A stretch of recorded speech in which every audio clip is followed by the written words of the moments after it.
छोटे से गांव भुलाना में एक मिट्टी की झोपड़ी थी जहां छत टपकती थी और चूल्हे में अक्सर आग नहीं जलती थी।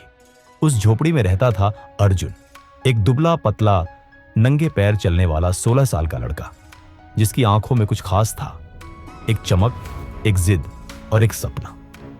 अर्जुन के घर में मां थी, बीमार, कमजोर, लेकिन बेटे के हौसलों की सबसे बड़ी ताकत। पिता मजदूरी करते करते कब दुनिया से चले गए पता ही नहीं चला। मां अक्सर कहती, बेटा हमारे घर में रोटी भले ना हो पर तेरे सपनों को कभी भूखा मत रहने देना। अर्जुन के सपने थे चांद तक पहुंचने के। वो वैज्ञानिक बनना चाहता था, रॉकेट बनाना चाहता था, पर हालात, स्कूल की फीस भरना तो दूर, उसके पास कभी कभी कॉपी भी नहीं होती थी। गांव में सिर्फ एक सरकारी स्कूल था जहां पढ़ाने वाले टीचर खुद हर महीने गायब हो जाते थे। लेकिन अर्जुन को जब से एक पुराने रेडियो में पहली बार इसरो की खबर सुनी थी, उसकी दुनिया बदल गई थी। वो किताबें मांगकर, कभी कचरे से पन्ने उठाकर खुद से पढ़ता था। वो स्कूल के पीछे वाले पुराने साइंस लैब में टूटी हुई ट्यूब और जंग लगे तारों से एक्सपेरिमेंट करता था। गांव वाले उसे पगला वैज्ञानिक कहने लगे थे। एक दिन गांव में एक साइंस एग्जीबिशन का पोस्टर आया, राज्य स्तरीय विज्ञान प्रतियोगिता। अर्जुन की आंखें चमक उठी।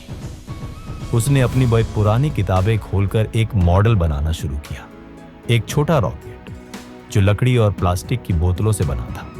लेकिन एक दिक्कत थी, दर्ज कराने की फीस 150 रुपए। मां के पास कुछ नहीं था, पर उस रात उसने अपनी एकमात्र सोने की बाली निकालकर अर्जुन के सामने रख दी। जितना तेरे पिता कभी कमा नहीं सके तू वो कर दिखाएगा, ले जा बेटा। अर्जुन ने वो बाली गांव के साहूकार को गिरवी रख दी और प्रतियोगिता में हिस्सा लिया। प्रतियोगिता में अर्जुन का रॉकेट जब आसमान में उड़ा तो भीड़ सन्न रह गई। इतना साधारण दिखने वाला लड़का, इतनी गहरी समझ। जजों ने पूछा, तुमने यह डिजाइन कहां से सीखा? अर्जुन बोला, रेडियो से और चांद को देखकर। उसे पहला पुरस्कार मिला, 5000 रुपए की स्कॉलरशिप और शहर के एक बड़े स्कूल में एडमिशन का मौका। अब अर्जुन शहर में था, एक सरकारी छात्रावास में, जहां पहली बार उसने कंप्यूटर देखा, असली साइंस लैब देखी और इंग्लिश बोलते बच्चे देखे। पर वहीं उसका मन छोटा होने लगा। वो न इंग्लिश जानता था, न शहर की चालें। कई बार उसका मजाक बना, कई बार उसे बाहर कर दिया गया, लेकिन वो हार नहीं मानता था। रात रात भर वो लाइब्रेरी में किताबें पढ़ता, यूट्यूब से वीडियो देखता और खुद से अंग्रेजी सीखता। धीरे धीरे उसकी आंखों की चमक फिर लौट आई। अर्जुन ने 12वीं कक्षा में पूरे राज्य में टॉप किया।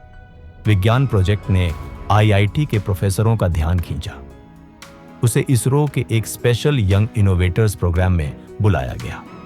वो लड़का जिसके पास कभी रोटी नहीं होती थी, अब देश के वैज्ञानिकों के बीच बैठा था।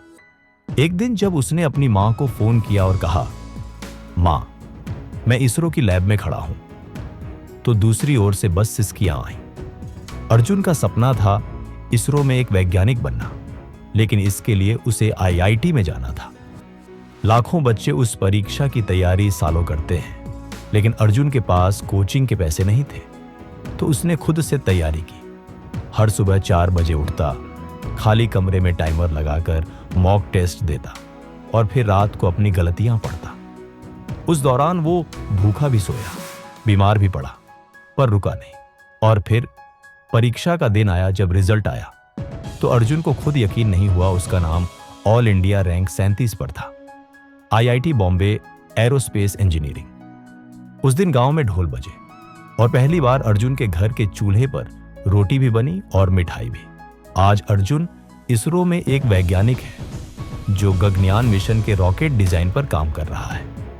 उसकी मां अब शहर में उसके साथ रहती है और वो हर साल भुलाना गांव में जाता है, वहां के बच्चों के लिए मुफ्त साइंस वर्कशॉप लेने, ये बताने कि अगर सपने बड़े हों तो हालात हार नहीं सकते। हाँ, उस घर में रोटी नहीं थी, पर एक लड़के की आंखों में चांद छुपा था, और वो लड़का आज चांद को छूने जा रहा है।